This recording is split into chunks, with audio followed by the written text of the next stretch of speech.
cuidar hormiguitas, ¿no? Y tenemos ahí nuestras hormiguitas, todo. Y de repente vemos ahí que las hormigas se están matando. Y que de repente la única solución para ver mis hormiguitas que estén bien es necesario que yo me haga hormiga y lleve un mensaje y no se peleen.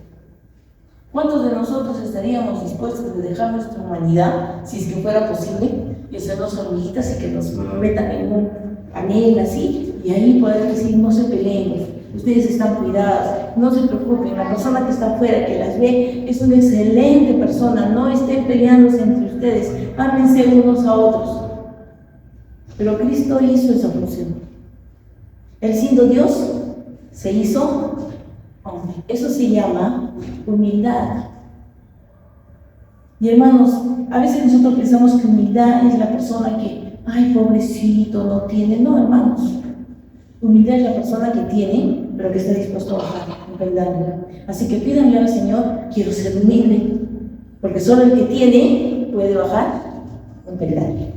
Les voy a hacer una pregunta, porque yo sé hacerla llena de equipa. Les voy a poner un ejemplo, y ustedes me van a decir a ver si han entendido humildad. Conocemos una persona millonaria, no tiene muchas empresas, pero sabemos que también trabaja mucho y sale tarde. Y ya todos los lugares están cerrados. Y de repente viene una carretilla ahí que está vendiendo algunas cositas, ¿no? Pero el hambre, ustedes saben lo que es que un hombre tenga hambre, ¿sí? ¿Saben lo que es un hombre que tenga hambre? Y va y se encuentra otra persona que él vive recogiendo botellas, recogiendo cosas descartables, y se para en su camioneta y van y los dos compran lo mismo. Pero el señor se remanga las mangas, los ternos, se quita la corbata y se sienta en la vereda a compartir todo tiempo con mucha persona. Y se ponen a conversar de negocios. Y le dicen, no, yo reciclo botellas, aquí tengo, sí, qué interesante, porque yo también, de alguna manera, yo también he hecho mi empresa. Y se ponen a conversar. Ahora yo les hago la pregunta a ustedes. ¿Cuál de las dos personas es humilde? ¿Quién? ¿Quién levanta la mano por el hombre que recicla botellas? ¿Quién de los dos es humilde? El millonario. Porque él decidió sentarse con una persona. Hermanos, si ustedes todavía en su corazón tienen ese problema de ser y ser humildes es servir. Decirle, Señor, yo quiero ser humilde, porque para ser humilde, ¿qué necesitamos? Bajar la peldaño. Y si no tienes peldaño, ¿qué vas a bajar tú? Necesitamos, ¿verdad? Y Jesús, siendo Dios, se bajó un peldaño. Ese peldaño que se hizo hombre. ¿Para qué? Como dice Pablo, para que en su plenitud, que ya Él nos ha dado, ¿qué es plenitud? Todo. Cristo nos ha dado todo. El Padre nos ha dado todo. ¿Qué más le podemos pedir al Padre? ¿O ustedes creen que tienen que hacer algo para que el Padre les dé, ay, pobrecito mi hijo, sí, hijito, yo te voy a dar porque tú estás haciendo eso? Dios no necesita que hagamos nada. Todo lo hizo su Hijo.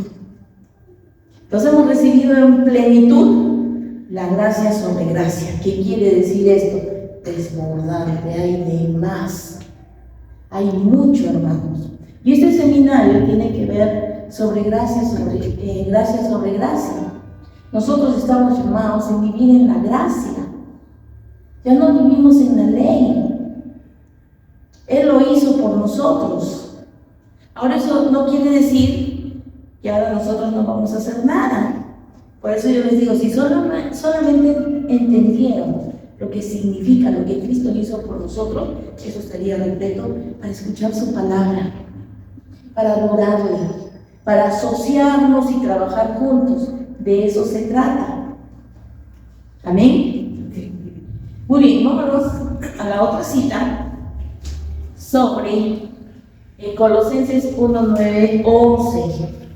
Colosenses 1:9 dice lo siguiente: llenos del conocimiento, 1:9, al 11. Ahí. Por eso desde el día en que lo supimos, no hemos dejado de orar por ustedes. Eso está hablando Pablo. ¿Qué había pasado en este lugar? Resulta que se habían metido otras personas con filosofías huecas y trataban de corromper la iglesia en ese lugar. Que eso lo encontramos todavía más adelante y que ustedes pueden leer de esta cita para adelante y van a encontrar que Pablo estaba preocupado porque estaban entrando otras ideas a la iglesia. Y dice, pedimos que Dios les haga conocer plenamente su voluntad. Miren, ellos oraban. ¿Para qué oraban? Para que ellos conozcan plenamente su voluntad con toda sabiduría y comprensión espiritual. Vamos hasta el 11. Para que vivan de manera digna del Señor, agradándole en todo. Esto implica dar fruto en toda buena obra, crecer en el conocimiento de ¿quién? De Dios. ¿Qué es lo que quiere Dios con nosotros? Que crezcamos en ¿qué? En conocimiento. Él quiere que crezcamos haciendo cosas. Y esa es la pregunta, porque hemos tenido mucho tiempo haciendo cosas. Pero no hemos estado en el crecimiento del conocimiento. Seguimos con el 11. Y ser fortalecidos en todo sentido con su glorioso poder. Así perseveran con paciencia en toda situación. ¿Va a venir situaciones difíciles a nuestra vida? Sí, hermanos, va a venir. ¿Cómo los podemos vencer? ¿O con quién los podemos vencer? ¿Con quién sería? Con Cristo Jesús. ¿Tomando qué? ¿El conocimiento de qué? El conocimiento de su palabra. Necesitamos tener conocimiento, hermanos. Nosotros estamos en una tabla que la ciencia nos ha puesto, que nosotros somos animales racionales, ¿no? Sí, esos son otras personas. Y en el año 1900 más o menos salió una persona con el nombre de Alfred Miller que se interesó mucho en estudiar sobre la inteligencia del hombre. Porque eso sí, ¿no? Ustedes han visto un par de perritos, que un perrito enamore a la perrita, que le diga te voy a prestar mi collar, voy a venirte a ver en la noche. Eso no pasa con los perritos, ¿no? Los perritos se gustan y delante de todo el mundo ahí están haciendo sus cositas para tener perritos. Pero una persona no. Una persona enamora y no lo hace en la calle, obviamente, ¿no? ¿Por qué? Porque hay una inteligencia, pero es una inteligencia normal que Dios nos ha dado por seres humanos. Pero hay otra inteligencia que también es espiritual y esto rompe la cabeza. Puedes ponérmela en Reina Valera. ¿Por qué digo Reina Valera? Porque es el lenguaje, la traducción más cerca a la Biblia interlineal, que es la Biblia hebrea, pero habla de una inteligencia. Vamos a ver, 1:9 dice, por lo cual también nosotros desde el día en que lo oímos no cesamos de orar por vosotros y de pedir que seáis llenos del conocimiento de su voluntad. ¿Conocimiento de qué? ¿De voluntad de quién? Del Padre. En toda sabiduría y espiritual inteligencia. Después de unos años que esta persona descubrió que hay un nivel IQ más elevado que el resto, hicieron un experimento con personas. Agarraron a 100 personas, pero todas estas 100 tenían que tener una cualidad y todas estas 100 otra cualidad. Tomaron personas de este lado que eran empresarios, tomaban decisiones fuertes, ¿no? Las 100 las tenían. Y las otras 100 personas muy naturales, normales en el medio ambiente, que tenían pues sus trabajos de taxistas o eran casquiteros, ¿no? Y les hicieron un examen. Y entonces ellos querían comprobar algo. Miren lo que querían comprobar. Si la fidelidad en un matrimonio tiene que ver con la inteligencia. Eso me llevó a leerlos, a estudiar este artículo, ¿no? Y dice que encontraron el 80% de este lado de empresarios y todo, que tenían, obviamente ya estaban calificados, tenían un nivel de inteligencia muy alto, y habían encontrado que eran más fieles que los de este lado. Ahora, no todo es al 100%. En este lado había personas también muy inteligentes. Dijeron, ¿y por qué estas personas son fieles y están en este lado de estudio? Cuando van a averiguar, eran personas que también tenían un coeficiente intelectual alto. Y entonces ahí salió, ¿no?, la publicación, y ahí salió que la fidelidad se debe a personas que son muy, muy inteligentes. Porque la inteligencia te lleva a que, mira hermano, o dama, si tú no puedes con uno, podrás con dos. Y en el caso de los hombres, no puedes con la que tienes y no se puede con otra, o olvídate, no sabes en el lío que te metes, ¿no? Y después de este estudio salió otro, que yo creo que ustedes ya se hizo más conocido, la inteligencia emocional.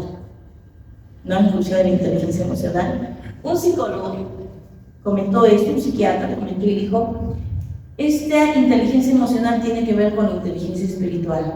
Y yo dije, ¿qué? ¿Cómo? ¿Por qué tiene que ver con la inteligencia espiritual? Porque dice que esta inteligencia emocional es aquella persona que solo observa, es muy empática y resuelve muy fácil los problemas. Puede ser que no tenga una formación, pero sin embargo tiene una capacidad de resolver los problemas, una sabiduría que no saben de dónde es. Por eso es considerado como la quinta, sexta inteligencia, una cosa así. Nosotros estamos llamados, hermanos, a tener el conocimiento de su voluntad, así como Cristo la tuvo en la cruz, así también nosotros. Podemos ir a ver Juan 4:34, vamos a Juan 4:34. Jesús dijo, mi comida es que se haga la voluntad del que me envió y que acabe su obra. Mi comida es que haga la voluntad del que me envió, que haga su obra. Entonces, Cristo, ¿a qué vino esta tierra? ¿Hacer la voluntad de quién? Del Padre. O hacer la voluntad de las personas que están ahí, de los hermanitos. Hacer la voluntad de los fariseos, hacer la voluntad de los saduceos, hacer la voluntad de la gente del pueblo. ¿A qué vino Cristo? ¿Hacer la voluntad de quién? Del Padre. Vamos a otra cita que está en Juan 6:38. Y él está diciendo, porque he descendido del cielo para no hacer mi voluntad, sino la voluntad del que me envió. ¿A qué vino Cristo? ¿A hacer su voluntad o la voluntad del Padre? Yo les hago una pregunta esta mañana a ustedes. ¿Por qué están aquí? ¿Por qué creen que han venido al mundo? ¿Por qué creen que han nacido? ¿Para hacer la voluntad de quién? Del Padre. Y a veces nosotros esa es la lucha que tenemos, porque queremos hacer nuestra voluntad aquí en la tierra, la nuestra. Pero es que yo quiero, es que yo quise, ¿sí? Y queremos que Dios nos ayude a nosotros a hacer nuestra propia voluntad. Cuando nosotros estamos llamados a hacer la voluntad del Padre, igual que Jesús. Lucas 22:42 dice, en este momento ya era la parte más difícil para Cristo, pero él menciona y dice, Padre, si quieres, pasa de mí esta copa, pero que no se haga mi voluntad, sino la tuya. Qué lindo, ¿no? Estamos llamados aquí en la tierra, y yo sé que a muchos no les gusta esto, les va a chocar, pero si no lo aprendes y no lo pones en práctica, nosotros estamos llamados a hacer la voluntad de nuestro Padre. Yo veo que a veces hay muchos eventos que no tienen nada que ver con la iglesia, pero usan la palabra de Dios y meten la idea a los jóvenes en que busca tu propósito. Es más, hasta sacaron un libro cristiano, encuentra tu propósito. ¿Qué propósito vamos a encontrar si nosotros somos el propósito de Dios aquí en la tierra, de Él? Pues tenemos que estar buscando nada. ¿Qué es lo que tenemos que hacer? Tener comunión con Él. ¿Para qué? Tener conocimiento de la palabra de Él. Y tener esa inteligencia espiritual que es la sabiduría, más conocido como la sabiduría, para poder seguir en esta vida. Hay una cita que por años, antes que cuando estaba empezando, cuando estábamos trabajando en el ministerio, así yo venía con era Rodrigo y mi hija, nosotros así también nos traían, correteaban afuera. A veces cuando necesitábamos personajes bíblicos, ellos eran los personajes bíblicos, veníamos ahí a trabajar, a actuar, hacíamos en la calle y hacíamos esas cosas, ¿no? Y una de las citas que para mí me aterraba y me podría decir que me quitaba el sueño era esta, Mateo 7:21. Vamos a leerla, Mateo 7:21, todo lo vamos a leer. Dice: no todo el que me dice Señor, Señor, entrará en el reino de los cielos, mas el que hiciera la voluntad de ¿quién? De mi Padre que está en los cielos. Muchos me dirán aquel día: Señor, Señor, no profetizamos en tu nombre, y en tu nombre no lanzamos demonios, y en tu nombre no hicimos muchos milagros. Y entonces le protestaré: nunca os conocí, apartados de mí, obradores de maldad. Yo no sé si esta cita puede conmover a alguien que esté en el ministerio. Señor, el nombre de Jesús tiene poder. Puedes tener los dones que Jesús te ha dado. Puedes echar demonios. Puedes hacer muchas cosas. Y cuando estás en la presencia del Señor, usted se imagina: Señor, yo en tu nombre hice todo. Y que Él te diga: sí, pero a ti no te conozco. ¿Cómo que no me conoces? Señor, no te conozco. Tú usaste todas esas cosas para tus propósitos, para tu voluntad, pero no para mí. Cuando yo estaba iniciando eso, a mí me aterraba esta cita. Dios, Señor, me tienes que quitar esto porque yo no voy a dar un paso más adelante si es que tú no me explicas muy bien lo que significa esto. Porque yo no quiero llegar a tu presencia y que el Señor me diga: a ti no te conozco. Pero Señor, a mí me conocen en Huánuco, me conocen en Huancayo, me conocen en Arequipa, así que no me conoces, y a ti no te conozco. Y no solo con eso, sino con que dicen: has obrado mal. No has hecho mi voluntad. El Señor dice que estamos llamados a hacer la voluntad de ¿quién? Del Padre. No nuestra voluntad. Yo sé que esto a la iglesia no le agrada y no le gusta. Porque uno quiere hacer su voluntad. Uno quiere hacer las cosas para beneficio mío. ¿Quién trabaja para el beneficio de los demás? Es el Cristo. Él dio su vida por los demás. Y nosotros estamos llamados aquí a hacer la voluntad del Padre. ¿Qué tenemos que descubrir? ¿Cuál es la voluntad del Padre? ¿Dónde lo vamos a descubrir? ¿En el conocimiento de qué? De su palabra. Dice que porque tienen que ayunar, porque tienen que hacer esto, porque tienen que dar a los pobres, entonces yo los voy a ver. Dice: ¿con qué va a ser? ¿Qué es lo que dice? Con el conocimiento de mi palabra. Sin embargo, hemos pasado por años, hermanos, años haciendo cosas. Así que, ¿para qué? Para que Dios se fije en nosotros cuando no es así. Dios te ama porque eres su hijo, ya dio a su hijo, ya no tiene más que dar. Ya nos dio todo en plenitud. ¿Para qué? Para que vivamos de gracia en gracia. Hay un dibujito, a ver.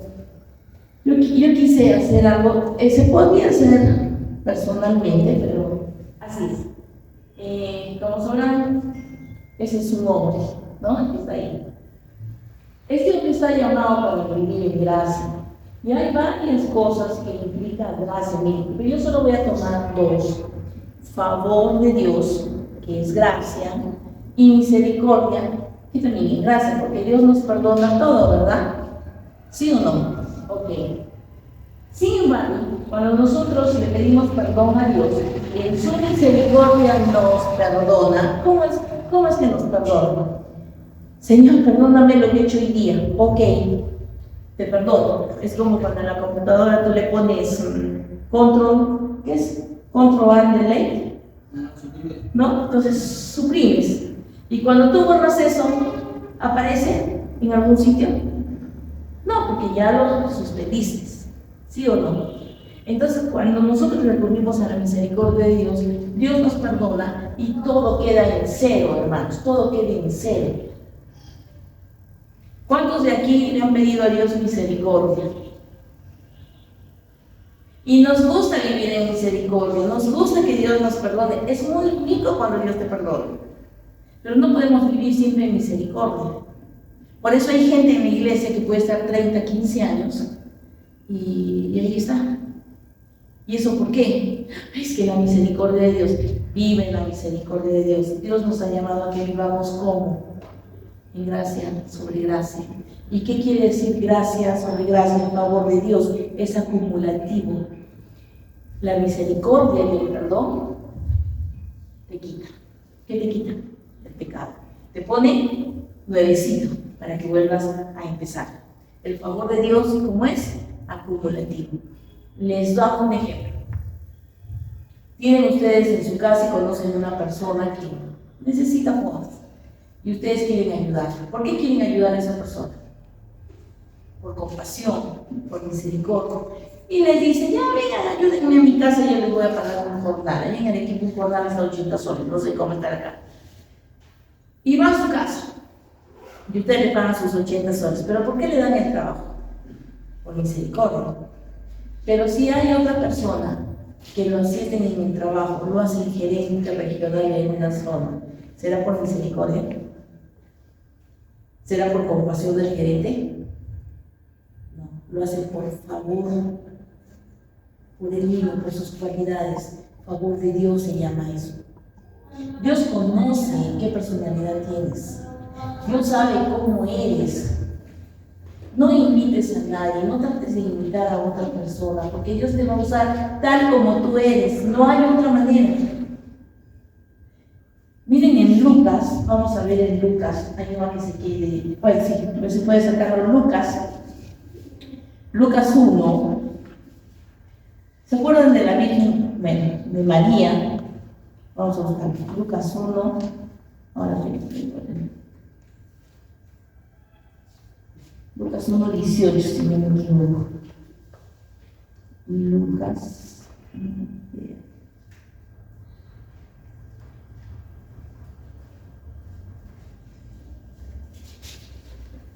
Sí, Lucas 30 sería. Lucas 1:30. Acá se le presenta un ángel y le dice a María, no temas, porque has hallado, ¿qué ha hallado? Gracia, ha hallado misericordia en María. ¿Qué halló en ella? Gracia. ¿Favor de qué? Favor de Dios. Dios ve tus cualidades. ¿Ustedes creen que si hubiera dicho, vamos a tener misericordia con María, porque María tiene 15 años, mira qué feita que es, nadie se va a casar con ella y creo que nadie va a querer tener un hijo con María, entonces yo de buena gente, vamos a hacer que el Salvador venga por ella? ¿Qué dice? ¿Es misericordia o es gracia? Gracia, a favor de Dios. ¿Y cómo nos damos cuenta que María era una persona específicamente para traer al Hijo de Dios? El día que Cristo murió, ella estaba ahí. El día que lo enterraron a Jesús, ella estaba ahí. El día de Pentecostés, ¿dónde estaba María? En el aposento con 120 personas más. Ahí estaba María. ¿Nos damos cuenta que María tenía la personalidad y el temple de tener un Hijo de Dios? Obviamente. No confundamos misericordia. Lo que yo quiero esta mañana, mis hermanos, la misericordia nos ayuda para que nosotros realmente vivamos en santidad, pero Dios quiere que vivas en gracia. Y en esa gracia que sobreabunda, que solo tienes que tomar, no tienes que hacer. Sí es necesario que te arrepientas, es necesario, y que recibas el perdón de Dios. Cuidado, porque a veces la culpa con el arrepentimiento se parecen mucho, pero no es lo mismo. La culpa te va a traer depresión, te va a traer culpa, desesperación, y quieres hacer algo para conseguir todavía el perdón de Dios. Eso es culpa. El arrepentimiento no. Con el arrepentimiento Dios es la puerta que abres, la puerta del perdón. Él te perdona y qué bonito, hermano, que estemos perdonados, ¿sí o no? Ya, ¿y de ahí qué? ¿Hasta que vuelva a pecar para volverle a pedir perdón? Y muchos cristianos tienen esa vida, porque piensan que la gracia es eso. Peco y pido perdón. Es más, hay unos que ni se perdonan porque si vivo en gracia, ¿para qué le pido perdón a Dios? Ya Él me perdonó. Yo no sé de dónde sacaron esa idea, pero esa idea no la dio el Señor.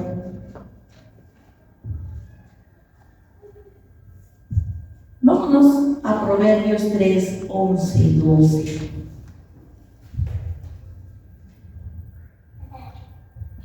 ¿Hasta aquí lo tengo, pastor?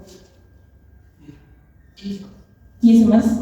Ya, pues 15 más vamos a hacer. Proverbios 3, 11, 12. ¿Qué dice Proverbios 3, 11? No deseches, hijo mío, el castigo de Yahvé, ni te fatigues de su corrección. 12. Porque el que ama castiga como el padre al hijo, a quien quiere. Castigar es disciplinar, amar. Pero ¿quién hace eso? Según Proverbios, ¿quién está encargado? Dios. Bien, no sé acá, pero en Arequipa les quiero contar un evento. Yo pensé que me estaban jugando conmigo, pensé que me estaban mintiendo, pero me dijeron que allá en Arequipa hay un pastor que cuando sus ovejas desobedecían o habían caído en pecado, él tenía un cuarto especial y los entraba ahí y les daba con un látigo que tenía. Cuando a mí me contaron, yo me reí porque dije, ay, estos chicos inventan cosas, ¿no? Porque ¿quién va a agarrar y va a pegar a una persona? Pasó un tiempo y vino un amigo pastor y me dijo, oye, ¿conoces a fulano? Y le digo, no lo conozco. Ah, pero me han hablado algo de él, dice que les pegan sus ovejas. Pastora, eso está haciendo. Yo le digo, ¿es verdad? Sí, es verdad. Digo, si yo veo a ese pastor golpeando a cualquier persona, yo lo denuncio. Y legalmente eso no está bien. ¿Por qué tú tienes que tomar la disciplina en tus manos? ¿Cuál sería la razón? Y yo espero que el pastor tampoco tenga ese tipo de disciplinas. Hay unas disciplinas, listo, te has equivocado, no has caminado bien, regresas al discipulado 1, pagas tu libro nuevamente, empiezas nuevamente los estudios, te sientas atrás, no tienes por qué servir. Y muchas personas tienen disciplina de esa manera, igual los papás, papis. A sus hijos, qué lindo la gracia de Dios para nosotros, porque la gracia es realmente de algo que hemos hecho no lo recibimos y recibimos cosas buenas. Y encima con la misericordia nos perdona todo. Qué lindo, pero a ver que Dios no te queme la alfombra, no te queme la casa. ¿Qué disciplina le vas a poner a él? La disciplina de la gracia. No hay castigo, hay amor. Hay alguien que yo conozco que su hijo no quería estudiar, bueno, estaba así medio rebelde y repitió pues él. Entonces me dijo, no le voy a comprar en Navidad lo que él quiere, como castigo. Y yo le dije, ¿tú quieres que tu hijo cambie? Cómprale lo que él quiere. Y cuando lo vean, dile que tú le das el regalo porque lo amas, nada más. Santo remedio, hermanos. El siguiente, como volvió a ser el segundo año, se disparó el chico. Sin necesidad de golpearlo, ni castigarlo, ni que entienda las cosas. ¿Se dan cuenta que el amor tiene mejores resultados que el castigo? Y así debemos criar a nuestros hijos también, perdonándolos, no golpeándolos. Y como líderes y como pastores, no está en nuestras manos tampoco tomar ese tipo de acciones o rechazar a aquellas personas, porque Dios no hace excepción de personas. En la misericordia, en el favor de Dios, Él toma personas con un carácter para poder hacer la voluntad del Padre. Otra persona de ellos fue Saulo de Tarso. Acuérdense que Saulo, que hacía, perseguía a los cristianos, estuvo allí para que lo mataran a Esteban, él fue el que organizó todo. Sin embargo, ¿qué dijo el Señor? Y Saulo se arrepintió y fue a Ananías. Y dice que lo bautizó. Y dijo, él está separado para predicar a los gentiles. Vio el potencial de Saulo para que él sea el predicador de los gentiles. Todos tenemos potencial, no tenemos que imitar a nadie. Lo que tenemos que hacer es cedernos. Señor, a ver, muéstrame, porque a veces tanto nos han dicho tantas cosas que no sabemos ni nuestros potenciales ni nuestros dones y pensamos que no tenemos ninguno. Hay gente que dice, yo no tengo ninguno. No, tú tienes que ver por dentro. Tú los tienes y Dios va a hacer su voluntad de acuerdo a lo que tú tienes. Y algo que está bien claro, hermanos, como Pablo lo dice, no dejen de congregarse como hacen algunos. Si solo pudiéramos entender solo eso y el por qué no debemos dejarnos de congregar. Porque tenemos conocimiento de la palabra, alabamos al mismo Dios. La iglesia es una y la cabeza es Cristo. Yo no les puedo decir, ay hermanito, usted que ha venido al último, mi querido hermano, no me encontró mi pierna por ahí en la esquina. Si no podemos tener miembros de nuestro cuerpo fuera. ¿Dónde están mis miembros? Conmigo. Donde está mi cabeza está mi cuerpo. Donde está Cristo está la iglesia. Y no es necesario, como muchos piensan, yo también pensaba eso en un momento, ¿no? Que yo quería unir a la iglesia, quería unir a los pastores, reunión de pastores para que la iglesia esté unida. Y cuando yo fui conociendo un poco más de muchas personas, me di cuenta que muchos de ellos, muy lindos, muy todos salían a predicar, pero eran muy inseguros, tenían muchas cosas. Y el Señor me habló, y Él me dijo que ese no es mi problema, tampoco es mi meta, Él no me ha mandado a eso. Porque la iglesia, el cuerpo y la cabeza es algo espiritual que le pertenece a Cristo. Y tuve que esperar que el Señor me hablara eso. Nosotros estamos llamados ¿a qué? A tener conocimiento de su palabra, a tener el conocimiento de su voluntad. ¿Para qué? Para hacer lo que estamos llamados a hacer acá. Y no estar con esa mentalidad de que, ay, no, esta iglesia no me gusta la otra, porque la otra hay piscina. Ustedes saben que hay iglesias así, con centros de recreación, más parece un club. Pero como a los hijos les gusta eso, entonces yo voy ahí. Qué lindo, hermano. ¿Ustedes se imaginan los primeros apóstoles diciendo, ay Jesús, es que yo quiero que la iglesia sea así? ¿Qué hicieron los primeros apóstoles? Dieron su vida. Literalmente, 11 dieron su vida, literalmente. Ellos estaban cómodos, los perseguían los romanos, los perseguían los fariseos, los perseguían todo el mundo. Eso es seguir a Cristo. ¿Están dispuestos a seguir a Cristo? Esa es la pregunta. Ahorita estamos muy cómodos, hermanos, ahorita estamos tranquilos, no viene la policía, no dicen que cierren el local, no hay nada de eso. Pero sí está ocurriendo en otro lado del planeta. Eso está pasando. Pastores están siendo encarcelados por predicar la palabra. Eso está ocurriendo en este momento. Cualquier rato va a llegar para acá. ¿Y qué vamos a hacer? Ay, es que no me gusta. Ay, no, eso no me gusta, ¿no? Hermanos, si tú estás plantado en Cristo, adelante, mi guerrero, vamos a seguir adelante. La vida no es fácil, la vida te va a presentar un montón de problemas. Pero ¿qué vas a tener tú dentro de ti si tú te asocias con el Señor y tienes comunión con Él? En la comunión tú descubres eso.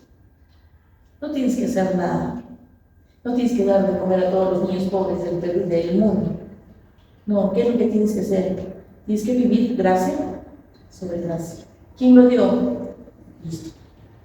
¿Para qué? Para que lo tomemos. Y dice que en abundancia todavía. Y nos cuesta tomar porque creemos que debemos hacer algo.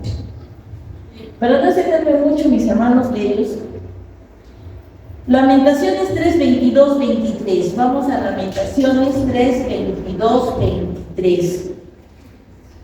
¿Por qué estamos vivos?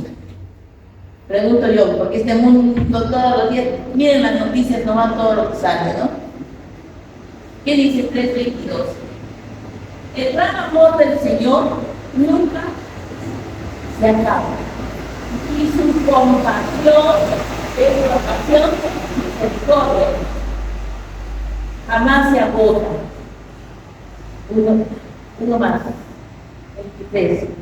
Cada mañana, cada día, se renuevan sus bondades y muy grande es su fidelidad. Por eso estamos vivos, hermanos. Porque cada mañana se renueva su misericordia. Porque si no, hace rato ese planeta ya estaría en otro lado. Es por la misericordia de Dios que estamos vivos. Es por la misericordia de Dios que cada mañana se renueva su compasión y su misericordia. Cada día nos ve a nosotros limpiecitos, santitos. Pero hermanos, no podemos estar viviendo siempre, Señor, perdóname, culpándote de lo que hiciste en el pasado. Hay personas que a veces en el matrimonio han caído en infidelidad y me llaman, ¿no? Y yo voy y les digo, ¿qué pasó? Y me hablan de mi infidelidad. ¿Cuándo pasó eso? Hace 22 años. Y lo tienen como que recién hubiera sido ayer. Dice, ¿qué es lo que pasó ahí? No has perdonado. Y no necesariamente Él te tiene que pedir perdón. Tú tienes que pedir perdón al Señor. Tú. Porque el perdón es algo que no es de nosotros. Él nos da el perdón para poder perdonar a los demás. Y así vivimos. Por eso yo digo, hay personas que están 15, 20, 30 años en la iglesia y yo les digo, lo que pasa es que viven en misericordia. Todos los días se renuevan. No es que son 30 años en la iglesia. Es un año y los otros 30 está repitiendo. Es un repitente nada más. ¿Qué tenemos que hacer? Vivir en la gracia sobre gracia. Quiere decir conocimiento de Dios, conocimiento de su voluntad. ¿Y cómo vamos a conocer su voluntad si no dedicamos tiempo a la palabra? Yo vi en TikTok a un niño hacer esto con las matemáticas, ¿no? Le habían enseñado, porque la matemática entra en el cerebro, ¿no? No podemos hacer esto. Y hermanos, si el Espíritu Santo no está en ti, tú no vas a poder caminar y avanzar. Porque realmente el conocimiento de Dios, saber la voluntad de Dios, el Espíritu Santo te lo va a revelar a cada uno de nosotros. Eso es lo que hace Dios con nosotros. Entonces vemos, y para terminar, hermanos, ya se pasó mi tiempo, Romanos 6:1, pero antes de Romanos 6:1, vamos a Lucas 15:2-9. Quiero hacer ahí una comparación sobre el favor de Dios y la misericordia, de una cita que todos conocemos, Lucas 15:29. Lucas 15:29. Nosotros conocemos esto, ¿verdad? ¿La conocen o no conocen? La parábola del hijo pródigo, que prácticamente es la representación de nuestro Padre. Pero escuchen esto. Dice que un hombre tenía 2 hijos. El menor de ellos dijo a su padre, Padre, dame la parte de los bienes que me corresponden, y escuchen eso, y les repartió. ¿A quiénes? A los hijos, no a los hijos. Y vemos que el primer hijo, ¿qué hizo con su fortuna? La desperdició. Y el hijo, el mayor, ¿qué hizo? Se quedó en casa, trabajando, obedeciendo al padre, ¿verdad? Ahora, en estos tiempos, aquí no figura la mamá, pero culturalmente el padre, cuando tenía su fortuna, el 50% era de él, y el otro 50% lo repartía en la cantidad de hijos que tenía. En este caso eran 2, le correspondía el 25% a cada uno. El segundo hijo tenía también el 25%. El primero lo desperdició. Cuando se dio cuenta el segundo hijo que había perdido todo, fue en busca de su papá. ¿Y qué hizo su papá? Ay, hijo, mira, has perdido el dinero, ahora no sé, te plantas en lengua, aguántate, le dijo eso, lo disciplinó. Ah, no, hijo, tienes que estar en disciplina, te vas a ir hasta el último del jornadero y de ahí vas a ir avanzando hasta cuando llegues a ser hijo mío. Le dijo el padre. ¿Qué hizo el padre? Inmediatamente sáquenme esto, sáquenme lo otro. ¿Y qué pasa con el segundo hermano? Cuando escucha la fiesta dice que ¿qué? Y va donde el padre, ¿no? Y le dice, papá, yo te he obedecido, he trabajado contigo y no me has dado ni un cabrito para mis amigos. ¿Y qué le dice el papá? Esto lo vamos a leer, a ver. No, venga, ¿dónde está? En el versículo, entonces se enojó, no quería entrar, salió por tanto su padre y le rogaba que entrese, mas él respondió y dijo al padre, he aquí tantos años te sirvo, no habiéndote desobedecido jamás y nunca me has dado un cabrito para acostarme con mis amigos. Qué buen chico, nunca le desobedeció a su papá. Excelente. Dice, pero cuando vino tu hijo, no su hermano, sino tu hijo, que ha consumido tus bienes con rameras, has hecho matar para él el becerro gordo. Él entonces le dijo, hijo, tú siempre estás conmigo y todas mis cosas son tuyas. ¿Qué le estaba dando ahí? Todo. ¿Cuánto de fortuna supuestamente él tenía? 50%. 75. Ya tenía el 75% porque todo lo mío es tuyo. Eso es lo que hace el favor de Dios, es acumulativo.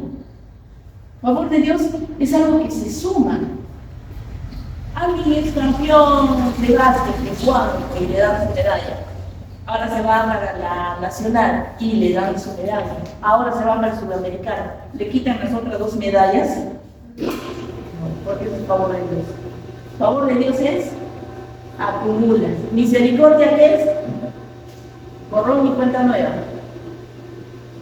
Y qué bueno, es lindo vivir en la misericordia, pero no te quedes ahí. Dios quiere que des un peldaño más rápido. Vive en gracia sobre gracia. Cuando tú le pides perdón a Dios por algo que tú has hecho, y saben que yo les voy a decir algo. Ustedes conocen palabra, ¿verdad? Y conociendo palabra, si ustedes se equivocan y cometen un error, no debo decirlo, se lo voy a decir. Adivinen qué.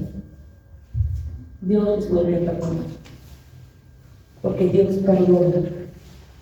Y cuando Dios te perdona, párate. Si Dios te perdonó, que nadie te culpe. Y ahora vete a la gracia y toma de la gracia sobre gracia, que es desbordante. Pon tu servicio a Cristo. Todos tenemos dones, todos tenemos algo que dar. La iglesia no es el pastor y las ovejas, la iglesia es como una sociedad. ¿Qué vamos a hacer por los demás? Y los demás está su familia, sus hijos, está todo. Eso es gracia sobre gracia. No hay nada más hermoso que vivir en gracia del Señor. Yo solo voy y todo. Señor, no sé cómo vas a hacer, pero tú lo haces. Y Dios te disciplina. Y yo les voy a contar algo que me ha pasado antes de venir aquí.